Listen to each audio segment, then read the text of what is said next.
ND Notícias. Oferecimento. Escritolândia. O universo do seu escritório. JBS. Alimentar a mudança é o nosso compromisso. Acesse o tempo todo o portal ND+, Santa Catarina, em tempo real. Confirmação. Novos números da dengue mostram cidade catarinense em epidemia, conforme parâmetros da Organização Mundial da Saúde. Estudo da Fiesc aponta que mesmo se tiver todo o recurso necessário, duplicação da BR-470 ainda pode levar de 2 a 3 anos. Revisão do plano diretor de Florianópolis deve ser votada ainda hoje. Ação conjunta entre Secretaria de Educação, o Celesc e a CAF visa melhorar a rede elétrica em mais de 700 escolas estaduais para que possam receber novos equipamentos tecnológicos. E as 10 cidades selecionadas pelo MEC para pesquisa sobre a alfabetização do país.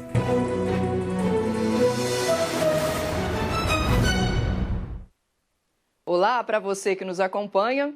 É uma satisfação estar com você nessa noite de quarta-feira.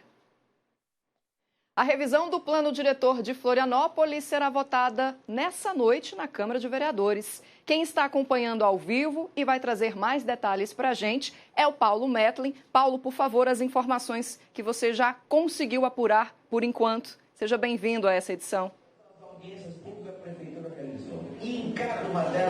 Oi, Kelly, boa noite para você, boa noite a todos. A sessão plenária começou às 4 horas da tarde aqui no Legislativo Municipal. Como a gente adiantou ontem, a segurança pública foi reforçada aqui na região pela Guarda Municipal, até porque tem muita gente acompanhando essa discussão ao longo da tarde. Cerca de 50 pessoas lá fora, aqui dentro também tem alguns representantes de entidades, da sociedade em geral, que acompanham esse debate que foi bastante agitado entre os vereadores durante esse dia aqui na Câmara de Vereadores. A votação ainda não começou, está naquele momento de discussão do projeto de revisão do plano diretor.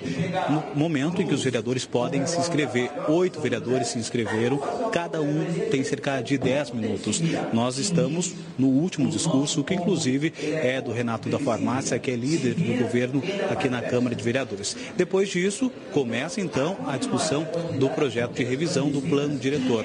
Lembrando você que ele precisa, para ele ser aprovado nesse primeiro momento, precisa de 16 votos. O que a gente conseguiu apurar aqui, que todos os vereadores estavam presentes, agora a gente vê que está um pouco vazio, porque a votação ainda não começou. Depois desse discurso, a votação inicia e a gente espera até dar o resultado nessa edição de hoje também, viu, Kelly? Canal aberto para você, Paulo, só chamar. Agora a gente vai para o oeste do estado, porque lá foi reativado, em Chapecó, o Comitê de Saúde Agropecuário. O grupo deve discutir ações preventivas de sanidade animal no município. Diego Antunes, então, chega com a informação de como é que será esse trabalho dessa equipe. Uma boa noite de quarta para você. Olá, boa noite a você e a todos. Esse grupo, formado principalmente por líderes cooperativistas ou representantes de cooperativas, agroindústrias, sindicatos, também das forças de segurança e até a própria comunidade acadêmica, através dos cursos voltados à agricultura e pecuária, terá como norte as ações que já são desenvolvidas aqui no estado pela Cidasc e pela Ipagre, que também vão participar desse comitê, principalmente com relação ao trabalho de fiscalização, educação e orientação, a fim de blindar plantéis e também garantir, a sanidade agropecuária dos rebanhos e também a questão agrícola com a produção de grãos, por exemplo. Isso porque existe a iminência da influenza aviária, que embora nenhum caso tenha sido registrado aqui no estado, mas é justamente para blindar as propriedades chapecoenses, já que aqui nós temos, somos o maior produtor de proteína animal e exportador de proteína animal do mundo. Então, nós temos essa necessidade de ampliação dessa barreira sanitária. Então, existe essa criação do Comusa a partir de hoje. As primeiras ações serão reuniões que serão realizadas para debater os dados, de cada um dos setores que envolvem agricultura e pecuária, cada um dos ramos das agroindústrias também com relação às granjas que nós temos aqui na cidade. E o próximo passo após a criação do Comusa é a criação do Comisa, que é o Comitê Intermunicipal, aí sim envolvendo outros municípios para que essa barreira ou essa blindagem ela aumente ainda mais e aí possamos ter uma grande região blindada com relação a essas ameaças para a agricultura e pecuária. Diego Antunes, de Chapecó, para o ND Notícias. Obrigada, Diego. Um bom descanso para você. A Fiesc apresentou em Blumenau, no Vale do Itajaí, nessa tarde, um estudo sobre a situação da duplicação da BR-470 de Navegantes até a cidade de Indaial. A conclusão indica que, sem recursos, a obra não tem prazo de entrega. O estudo avaliou 73 quilômetros e 200 metros, do quilômetro zero em Navegantes até Indaial, e mostra que os lotes 3 e 4 são os mais atrasados, faltando 60% e 57% respectivamente. Trechos que compreendem a região de Gaspar, Blumenau e Indaial. As visitas foram feitas durante o mês de fevereiro e apontaram tudo o que ainda precisa ser feito. Isso inclui a execução de viadutos, muros de contenção, pavimentações e manutenções de locais já executados. Os dados mostram que são necessários 458 milhões e 600 mil reais para a conclusão dos 4 lotes analisados pela federação. Isso representa 32% do valor total do contrato inicial da BR-470. Falta bastante serviço a ser executado e é uma preocupação muito grande que essa obra seja concluída num prazo curto. Vamos dizer, em 2 anos, ou no máximo em 3 anos. Então, a grande preocupação é que os recursos estão bastante escassos e há necessidade da alocação assim, ainda de aproximadamente 460 milhões de reais para poder concluir todos aqueles serviços contratados. Para a Fiesc é necessário buscar emendas parlamentares e promover uma mobilização junto ao governo federal para concluir a duplicação. É importante que tenhamos rodovias adequadas para potencializar o nosso estado, que é um estado que se destaca a nível nacional pela sua riqueza. Porém, com as rodovias que temos, há um grande prejuízo e Santa Catarina perde muito com isso. Então, a Federação das Indústrias contrata um profissional, engenheiro sapurita, altamente especializado e com muita experiência, que faz uma avaliação de toda a malha rodoviária, tanto estadual como federal. O evento em Blumenau teve a presença do superintendente substituto do DENIT em Santa Catarina, Alisson Rodrigo de Andrade, que comentou o resultado do estudo. Há um desafio muito grande pela frente, do ponto de vista de projetos, com os quais nós também estamos andando, aqui dentro do DENIT, inclusive Santa Catarina, mas a manutenção vai ser um dos principais pontos, os principais aspectos que nós vamos focar para poder alocar melhor esses investimentos e transformar a qualidade da malha. Mas que é de suma importância essa proposta da Fiesc, porque a emenda dos parlamentares, que outrora ela não tinha grande validade, vamos colocar assim, ultimamente ela tem sido, os governos têm cumprido para a emenda, né? E ela poderia fazer sim um colchão para as obras, para que minimamente elas pudessem, independente do orçamento, né, andar contento. Para os empresários, o tamanho da necessidade de Santa Catarina de um transporte eficiente é proporcional ao tamanho da dificuldade para transitar na rodovia atualmente. A federação tem que cumprir a sua missão de alertar. Ela tem um trabalho de acompanhamento das rodovias fantástico, melhor que qualquer estado. Nós temos isso. E a nossa função e missão é alertar. E hoje é mais uma delas, de mostrar qual é a realidade, o que falta, o que tem que ser feito, o que a gente espera. Então, a cada troca de governo, a cada nova reunião, ressurge as esperanças. A gente está acostumado a ter esperança e um dia vai sair. E a 470 é a rodovia do futuro. Esperemos que o futuro seja logo. O Exército Brasileiro deve construir uma ponte provisória entre Itapema e Porto Belo, no litoral norte. A medida será necessária porque a estrutura que existe no local ela foi interditada no último final de semana. E a gente quer saber se existe já uma previsão para que essa ponte seja montada. Para isso, quem vai trazer as informações para a gente é Anderson Antunes, ao vivo. Boa noite para você. Oi, Kelly. Boa noite para você e a todos que estão assistindo ao ND Notícias. Não há uma previsão precisa nesse momento, mas essa ponte provisória ela deve permanecer instalada por pelo menos 6 meses até a construção de uma nova. Vale a gente ressaltar, Kelly, algumas informações importantes. Essa ponte sobre o Rio Perequê, ela é o único acesso interno que liga a cidade de Itapema a Porto Belo sem ser pela BR-101. Essa ponte foi interditada no último sábado após 7 laudos apontarem riscos na estrutura dela.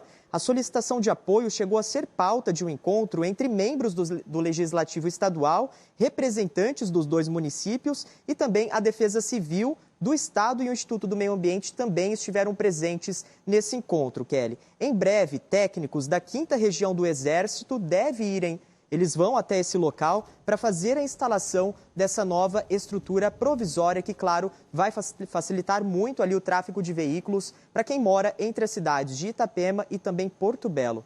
Volto com você ao estúdio, Kelly. Muitíssimo obrigada pelas informações. A gente segue agora para falar sobre um assunto que a gente tem repetido e que merece muito a sua atenção. Foi divulgado nessa quarta-feira um novo relatório sobre a dengue aqui no estado de Santa Catarina. E de acordo com parâmetros da Organização Mundial da Saúde, tem cidade catarinense em epidemia. Quem vai trazer os detalhes dessa situação para a gente, ao vivo, é Felipe Croix. Felipe, que cidade é essa? Boa noite para você. Boa noite, Kelly, a você e a todos que nos acompanham no ND Notícias. Olha, a cidade aqui da Grande Florianópolis, a cidade é Palhoça, viu, Kelly? O que acontece é que, segundo a Organização Mundial da Saúde, a cada 300 casos de dengue por 100 mil habitantes, a cidade é considerada em situação de epidemia. A gente, inclusive, preparou uma arte para você acompanhar as cidades com mais casos de dengue confirmados aqui no estado. Palhoça aparece em primeiro lugar com 1.103 casos, depois Joinville com 978, Florianópolis com 259, São José com 68 casos e Itapema com 33 casos. Para se ter uma noção, Palhoça tem mais de 1/3 dos casos confirmados de dengue no estado, que são 3.044. Então, é um número bastante expressivo. A nossa equipe entrou em contato com o secretário de Saúde do município, que enviou um vídeo falando sobre o que está sendo feito por lá para tentar frear essa situação. O município tem trabalhado muito. Nossas equipes, principalmente nossos agentes de endemias, tem estado na rua desde cedo fazendo aplicação de material, mas pedimos para você o seu apoio. Nós, sozinhos, vamos demorar muito para vencer a pandemia, mas se cada um cidadão se levantar e for um soldado nessa luta contra a dengue, com certeza nós vamos ter vitória. É uma situação bastante complicada e, por isso, a DIV, a Diretoria de Vigilância Epidemiológica, está tomando várias ações para conseguir evitar que o mosquito se prolifere ainda mais e mais pessoas contraiam essa doença. Por isso, vou conversar agora com o diretor da DIV, o João Augusto Brancher-Fuch. João, seja muito bem-vindo ao ND Notícias. Conta para a gente, então, como é que está sendo essa orientação da DIV para os municípios, principalmente para esses que têm muitos casos positivos. Boa noite. Boa noite, exatamente. O primeiro ponto é reforçar a questão da assistência aos pacientes casos suspeitos. A gente precisa que esses pacientes, ao chegarem ao serviço de saúde, sejam bem orientados, especialmente com a questão da hidratação, já que realmente essa é uma característica das epidemias de dengue. Você tem um número muito grande de casos num pequeno espaço de tempo. Além disso, a gente tem trabalhado muito com a questão do controle vetorial, ou seja, buscar todas as atividades que eliminem o vetor para a gente tentar conter essa transmissão e até evitar que mais casos surjam, assim como também notificação dos casos. Através da notificação dos casos, que a gente consegue entender a curva de transmissão no estado, até para direcionar as medidas, as ações para aquelas áreas com maior transmissão. A recomendação para os municípios que têm muitos casos positivos e também infestados pelo mosquito? Principalmente reforço da assistência. Inclusive, criamos o Centro de Operações de Emergência essa semana, justamente para que a gente consiga entender as demandas dos municípios e conseguir estabelecer as ações. Mas a principal ação para os municípios que têm transmissão em epidemia, como é o caso de Palhoça, é isso: reforçar as ações de controle vetorial, com ações nas áreas, eliminando locais com água parada, mas também reforçando a sua rede assistencial, os diversos locais de atendimento, já que você vai ter uma demanda maior de atendimentos e é importante que os profissionais de saúde estejam atentos a essa suspeita, façam a suspeita precoce da doença, façam as recomendações para as pessoas para que a gente evite casos graves e óbitos. Infelizmente, já temos os primeiros óbitos por dengue em 2023 no estado. Os casos de chikungunya também aumentaram nesse ano 33%. Isso, a gente já registrou os primeiros casos de chikungunya, a maior parte deles ainda importados, já temos casos autóctones, mas essa sempre é uma preocupação. Quando você fala do Aedes aegypti, você está falando da possibilidade de transmissão de dengue, que é o que a gente já tem visto, de chikungunya e de zika vírus. Então, ter o mosquito traz o risco de transmissão dessas 3 doenças. Os primeiros casos de chikungunya é um alerta, que a gente também pode ver essa doença circulando no estado, por isso é fundamental reforçar as medidas de prevenção, ou seja, se a gente não tiver um mosquito, o risco de ter essas doenças é muito menor. Sintomas da dengue que a pessoa deve procurar atendimento imediato? A dengue começa de forma muito inespecífica, então as pessoas vão ter febre alta, dores no corpo, dores de cabeça, dores atrás dos olhos, pode surgir manchas vermelhas pelo corpo. Então, na presença desses sintomas, é fundamental procurar um serviço de saúde. Evitar a automedicação em casa, isso é importante. Alguns medicamentos podem evoluir ou gerar uma evolução desfavorável da doença. Então, na presença desses sintomas, buscar um serviço de saúde mais próximo da sua residência para que os profissionais possam fazer todas as orientações adequadas para o manejo do caso. Tá certo, muito obrigado pelas informações, João. Bem, a gente preparou uma arte também para você acompanhar como é que está a situação dos municípios infestados pelo mosquito. Dá só uma olhada comigo. Municípios que aparecem então aí na arte, como você acompanha em branco, são municípios sem focos do Aedes aegypti. Os municípios que aparecem em rosa são municípios que têm focos do Aedes aegypti, pelo menos 67 têm esses focos, e os municípios que aparecem em vermelho são municípios infestados, são 145 nesse momento aqui em Santa Catarina. Vale ressaltar, né, Kelly, que cada um tem que fazer a sua parte. Você que está nos assistindo pode ser o seu próprio agente de endemia, verificar a sua casa, o pátio da sua casa, até mesmo uma tampinha de garrafa PET pode ser ali um acúmulo de água para que o mosquito possa se proliferar. Então, cada um tem que fazer a sua parte para a gente enfrentar novamente essa situação da dengue em Santa Catarina. Contigo no estúdio. E não deixar ela avançar cada vez mais. Muitíssimo obrigada por enquanto. Até daqui a pouco.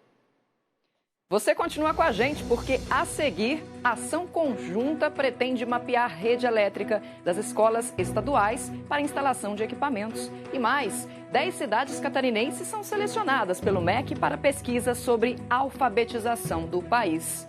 Continue com a gente, voltamos com os detalhes para você na volta do intervalo.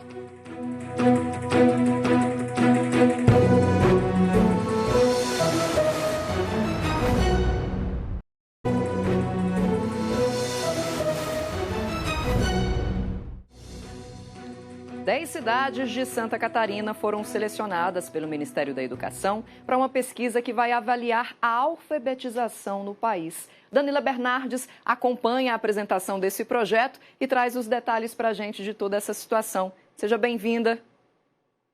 Oi, Kelly. Boa noite para você, boa noite para quem nos acompanha. Muito obrigada. Pois é, essa pesquisa faz parte do programa Alfabetiza Brasil, do Ministério da Educação, o MEC, que foi apresentado hoje aqui em Brasília. Isso porque a pasta ela quer montar uma nova política nacional de alfabetização das crianças, definindo uma idade padrão aí para ser alfabetizada. Você me pergunta que idade é essa? Justamente isso que eles querem descobrir para poder criar um parâmetro, uma medida, digamos assim, para ser seguida em todo o país. Então, serão ouvidos 341 professores, isso de todo o Brasil, justamente aqueles que estão na alfabetização, porque eles estão lá na sala de aula, acompanhando o desenvolvimento dessas crianças. Então, eles serão ouvidos nessa pesquisa. E também representantes das secretarias municipais de educação. Esses profissionais foram escolhidos em 291 municípios e, como a Kelly adiantou, 10 cidades são de Santa Catarina. A gente preparou aí uma arte para mostrar para vocês que cidades são essas, olha só. Arabutã, Blumenau, Garopaba, Iporã do Oeste, Irineópolis, Joinville, Luzerna, Paial, Palmeira e São João do Oeste. Das capitais foram escolhidas 5, uma em cada região. Então, Florianópolis acabou ficando de fora dessa lista.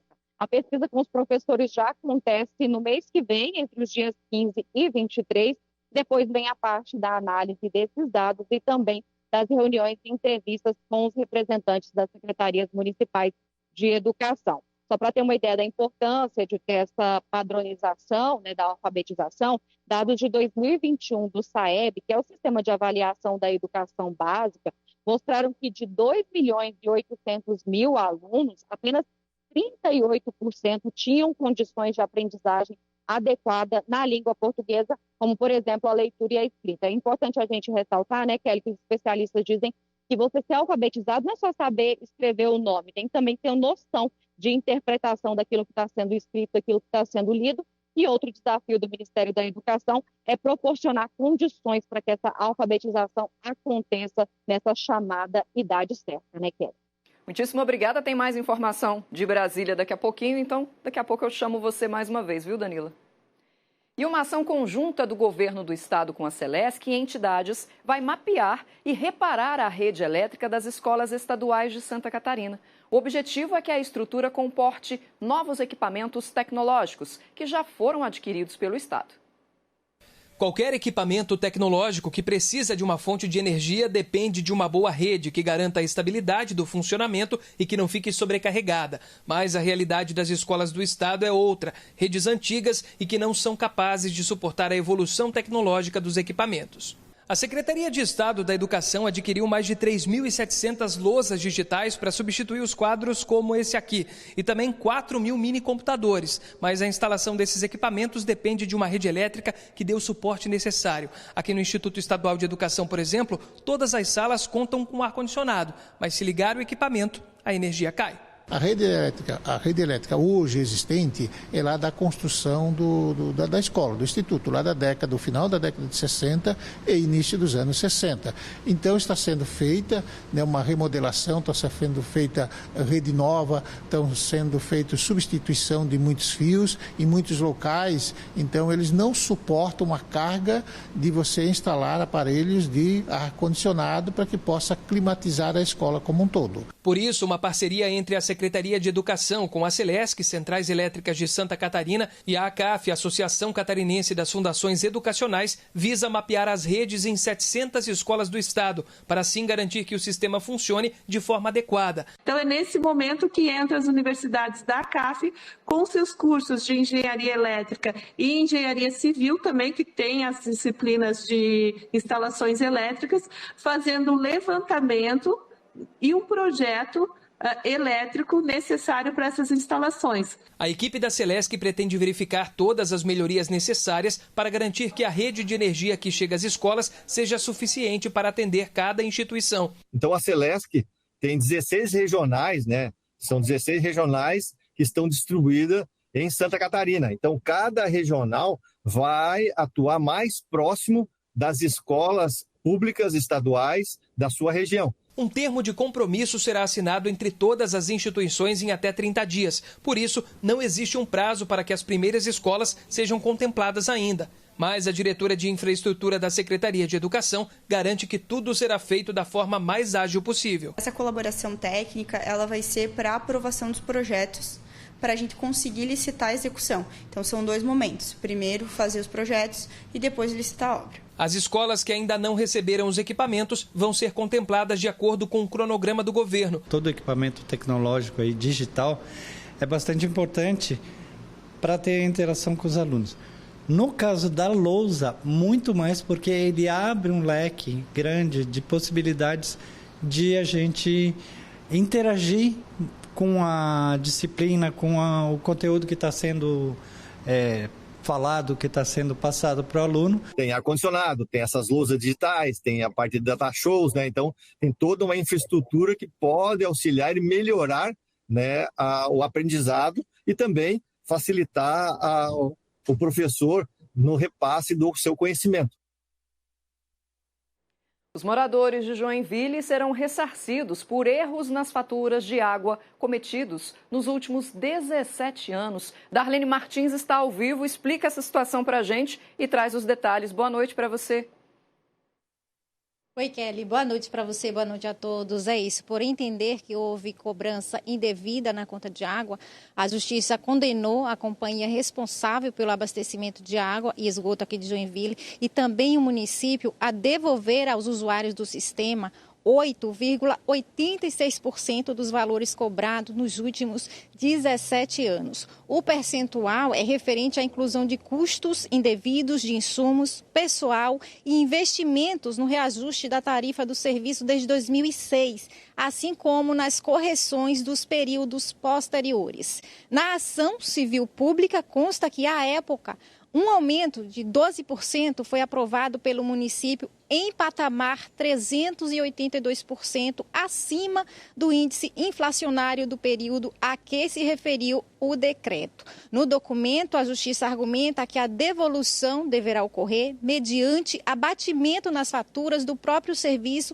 iniciando-se em até 30 dias contados do trânsito em julgado desta sentença. Em defesa, a companhia alegou que a pretensão inaugural está prescrita porque foram transcorridos mais de 5 anos. O município também alegou prescrição processual e ressaltou que os valores recolhidos foram revertidos em investimentos a favor da população.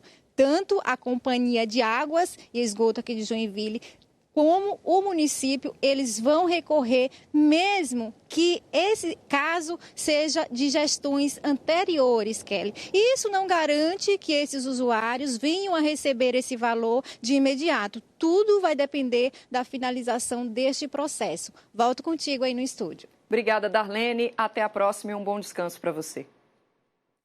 Hoje completam um mês do incêndio no Warung, a casa noturna de música eletrônica destruída pelo fogo em Itajaí, no litoral norte. O laudo dos bombeiros para saber o que causou esse incêndio ainda não foi liberado. E alguns questionamentos dos moradores permanecem, principalmente sobre a instalação de uma base de segurança no bairro. Um mês se passou do grave incêndio que destruiu a famosa balada eletrônica Arung Beach Club, na Praia Brava, em Itajaí. Com a tragédia, a falta de segurança e demora das autoridades chegarem no local atingido entraram em pauta. O vereador Laudelino Lamin lançou um projeto na Câmara de Vereadores de Itajaí para a construção de uma base dos bombeiros, aqui nesse lado da Praia Brava. Além disso, a construção também de uma ponte de concreto para a passagem de veículos, que liga a Praia Brava Sul com a Norte e também o Canto do Morcego. O projeto agora foi encaminhado para o governador do estado e ao comandante-geral do Corpo de Bombeiros Militar de Santa Catarina. A abertura de uma ponte aqui, ela não vai permitir apenas o uso, um livre acesso ao Canto do Morcego, mas também a Cabeçudas. E isso eu vou te dizer assim, que um fluxo aberto para Cabeçudas vai comprometer completamente a condição e os limites, a possibilidade de uso, né, pela comunidade. Então, transcende essa decisão. Não é uma questão de só acesso aos bombeiros. Infelizmente, o hidrante não estava funcionando, mas haveria um hidrante. Então, seria de fácil uso e manipulação na questão da segurança pública. Além disso, uma nova base de segurança pública está sendo construída. O local recebeu um investimento de R$800 mil da iniciativa privada e funcionará como um centro de segurança da Polícia Militar e base de apoio aos guarda-vidas. Projeto que deve deixar moradores e turistas mais aliviados e seguros. Durante o dia, tranquilo. À noite, eu acho que eu já não viria sozinha para cá ou caminharia como estava vindo com a minha irmã. Eu acho que mais durante o dia mesmo. Praia Brava demanda essa questão de uma base da segurança pública há muito tempo, né? A gente está com sérios problemas de infraestrutura, não só da questão da segurança, mas da mobilidade, do saneamento, da energia, né? A Praia Brava vem se desenvolvendo sem se contrapor esse equilíbrio dessas necessidades básicas de infraestrutura. Então, esse é o ponto. Tem que se planejar, se preparar uma infraestrutura para daí poder se absorver esse tipo de projetos, né? E no próximo bloco, em Uruçanga, no sul do estado, doença mão, pé e boca é monitorada pelas secretarias de saúde e de educação. Piscou? A gente já está voltando. Fica aí.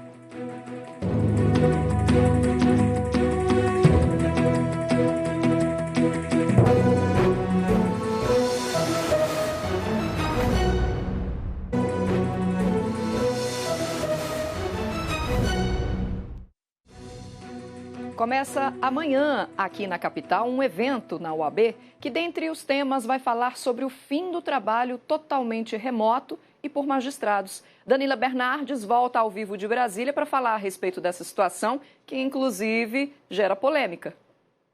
Bastante polêmico, viu, Kelly? Pois é, a Ordem dos Advogados do Brasil, ela é bem firme e defende que os magistrados devem voltar a trabalhar presencial, intercalando aí com o virtual de forma híbrida, né? A situação começou durante a pandemia, quando os juízes passaram a atender de casa, né, porque era necessário o distanciamento social. Então, eles criaram esse modelo de atendimento virtual, se adaptaram a esse modelo. Só que quando foi em meados de 2021, que houve aí a flexibilização das regras da pandemia, alguns voltaram para o presencial, voltaram a atender nos fóruns e nas comarcas. Mas tem um grupo que resiste, que não quer voltar para o presencial, que diz que dessa forma presencial vai ter mais custos e que o virtual está funcionando bem. Então, está gerando toda essa polêmica por causa disso. A orientação é que eles voltem realmente. A OAB acabou entrando com um pedido no Conselho Nacional de Justiça, porque não houve consenso entre os profissionais, e o Conselho Nacional de Justiça definiu um formato. Então, os juízes podem trabalhar 3 dias da semana presencial, atendendo nos fóruns nas comarcas, e outros 2 dias de forma virtual. Inclusive, eles podem escolher os dias que eles querem atender presencial, mas eles têm que comunicar isso, deixar bem claro para a comunidade, para a população que vai ser assistida por eles. Hoje eu estive na OAB Nacional, aqui em Brasília, conversando com o vice-presidente, o Rafael Orne, que é, inclusive, de Santa Catarina, né? E ele disse que não existe outra opção para os magistrados, a não ser cumprir o que determinou o CNJ e voltar a trabalhar de forma híbrida. E ele explicou para a gente por que é tão importante ter o juiz presencial lá na comarca e no fórum. Vamos ouvir.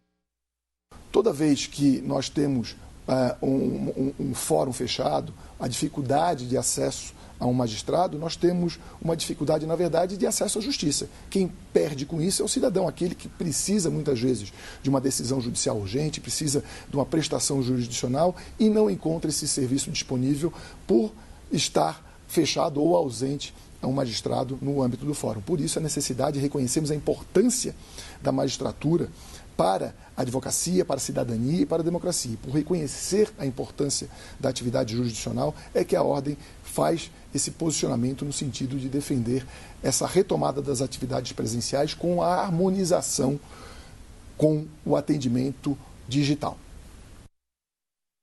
Ficou bem claro aí na fala dele, né? Porque é tão importante ter esse trabalho presencial também. Bom, e essa discussão vai ser um dos assuntos do Colégio de Presidentes dos Conselhos da Ordem dos Advogados do Brasil, que, como a Kelly adiantou, acontece amanhã, quinta-feira e também sexta-feira, em Florianópolis. O presidente nacional da OAB vai estar aí na cidade e vai receber as lideranças da advocacia de todo o país para falar desses desafios da profissão no pós-pandemia. E como a gente tem visto aí, são muitos desafios, né, Kelly?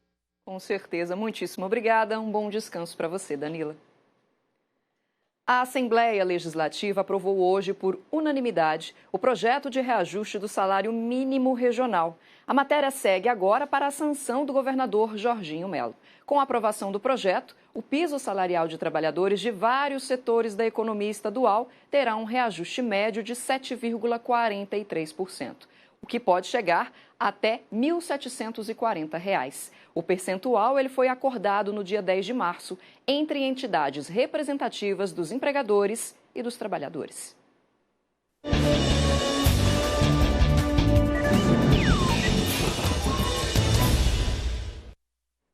E a previsão para essa quinta-feira, feriado, aniversário de Florianópolis, será parecido com o dia de hoje. Os termômetros vão subir, marcando temperaturas elevadas, como a gente vai acompanhar aqui no mapa. A máxima prevista, por exemplo, em Criciúma é de 32 graus. Joaçaba, olha só, vai chegar a 36 graus. Chapecó, 34. Muito protetor solar e aquela garrafinha para você se hidratar, hein? Haverá variação de nuvens da Grande Florianópolis ao norte do estado e a chuva vai aparecer de surpresinha. Pode cair a qualquer hora do dia. Já a região do extremo oeste até o litoral sul, as pancadas de chuva, elas devem aparecer e também acompanhadas de trovoada isolada a partir da tarde. E tem risco de temporal também bem localizados, especialmente no meio oeste, Planalto Sul e Litoral Sul. Só de curiosidade, a aniversariante do dia, Florianópolis, vai ter a mínima de 24 graus e a máxima prevista é de 28 graus. Em Uruçanga, no sul do estado, a doença mão-pé-boca é monitorada em um esforço conjunto entre as secretarias de saúde e de educação.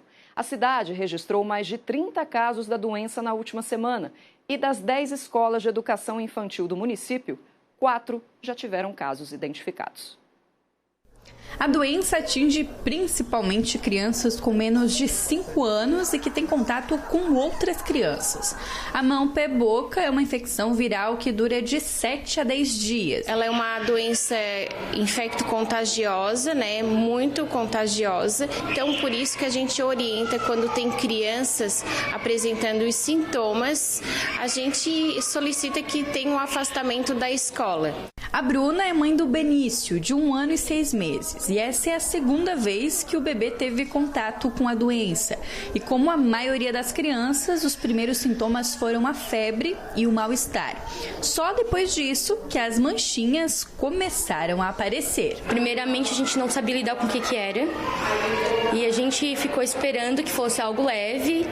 E de repente se tornou, né, algo pior, porque a febre não baixava, ficou 4, 5 dias. E foram surgindo manchas, e a gente foi se assustando, levava no médico, voltava. Aí a febre era um pouco mais alta, levava novamente. E a escola reforça a orientação para que os pais estejam atentos a esses sintomas primários e mantenham as crianças em casa se algum deles aparecerem. Isso porque mesmo sem as manchinhas, a doença já pode ser transmitida.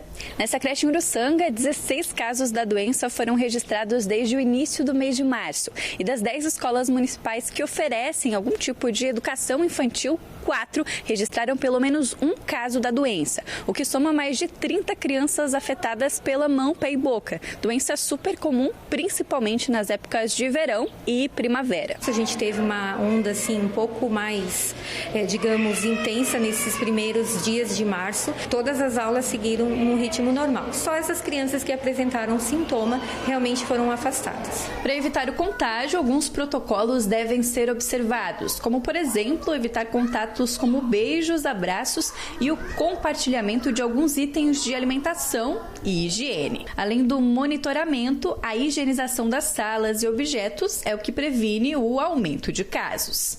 Todos os brinquedos são higienizados, os tatames, os colchonetes, e através também da orientação da vigilância epidemiológica, né, que orienta a fazer também com soluções com água sanitária ou com álcool 70%, então é tudo higienizado. A seguir, Grupo ND realiza mudanças nos telejornais e investe pesado em cenários e equipamentos. Fique com a notícia, você já sabe, é aqui na tela da NDTV. A gente volta já.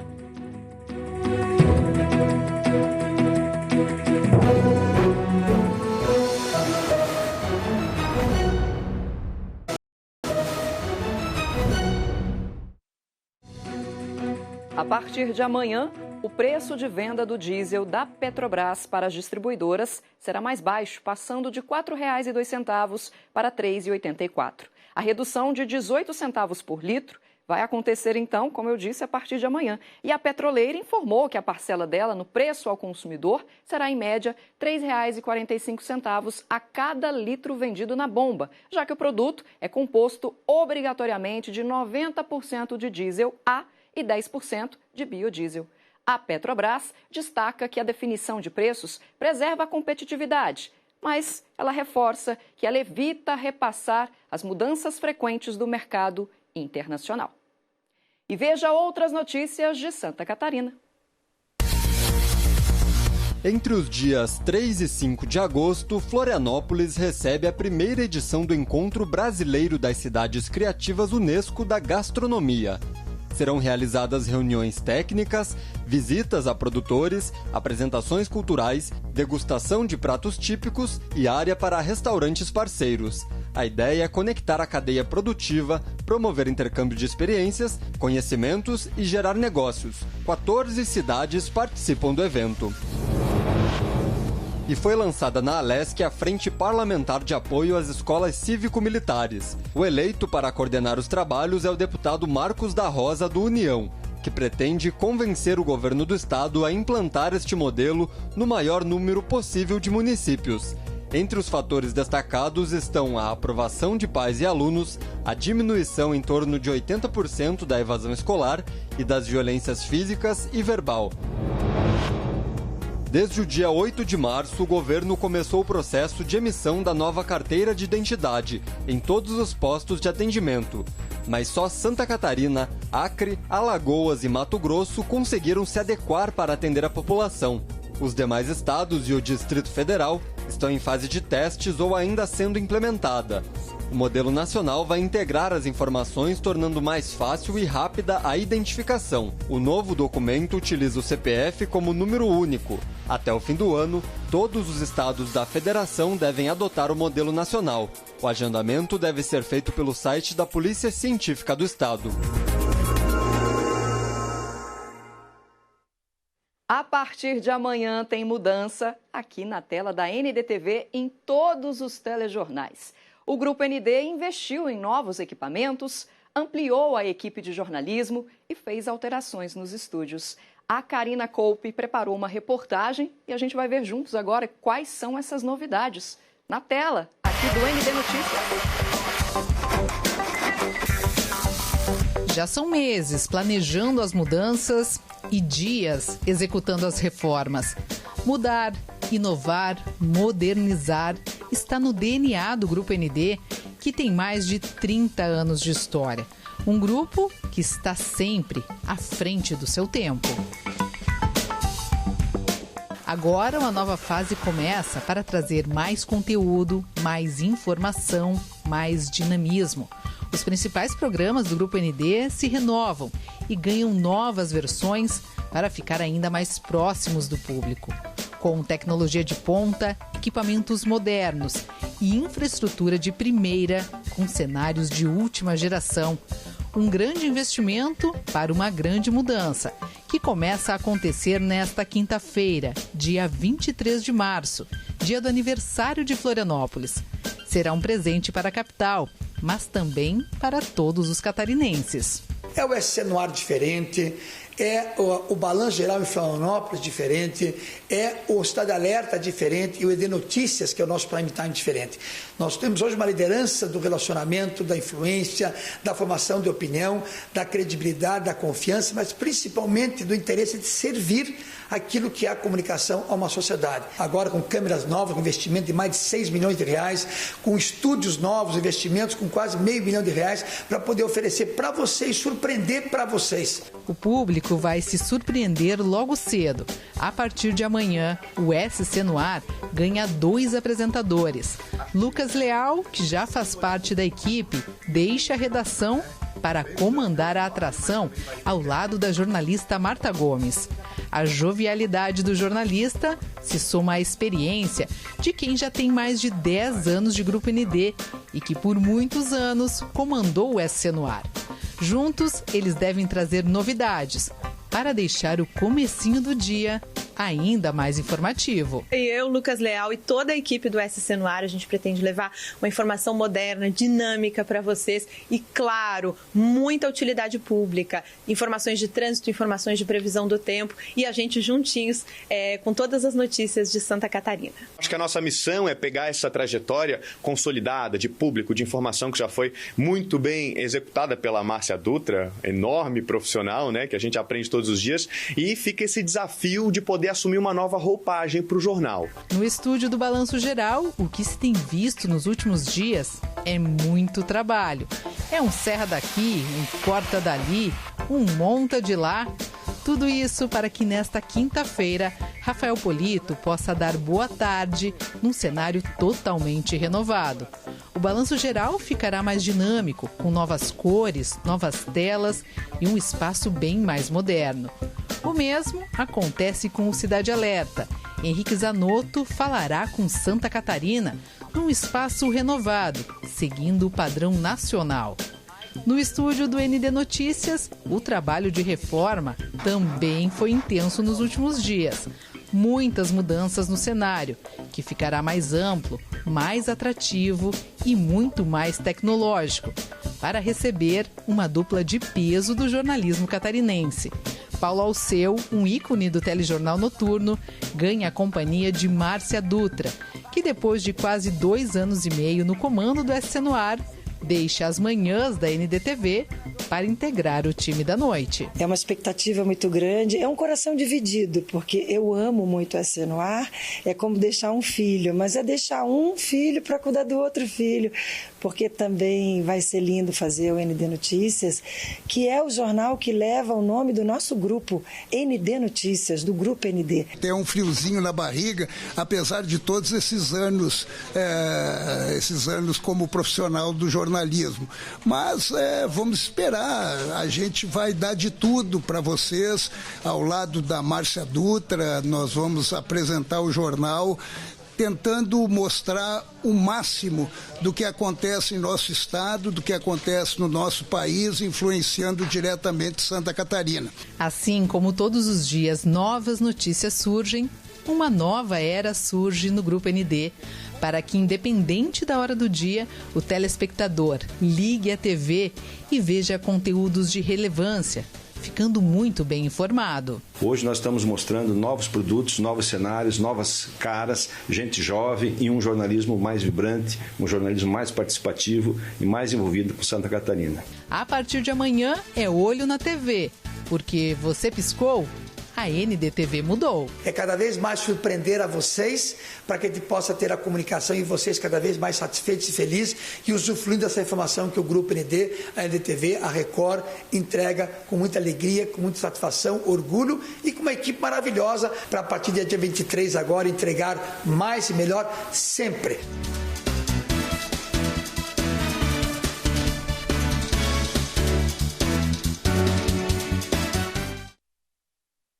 Um bom recomeço para todos. O ND Notícias termina aqui. Você fica agora com o Jornal da Record. Na sequência, a sua novela. Uma boa noite. Piscou? A NDTV mudou. Então, a partir de amanhã, está feito o convite. Você não vai perder. A partir das 6h30 da manhã, é tudo novo. É um recomeço para você, mas a qualidade de sempre e também a credibilidade. A gente se encontra por aí nas reportagens. Muitíssimo obrigada e feliz noite.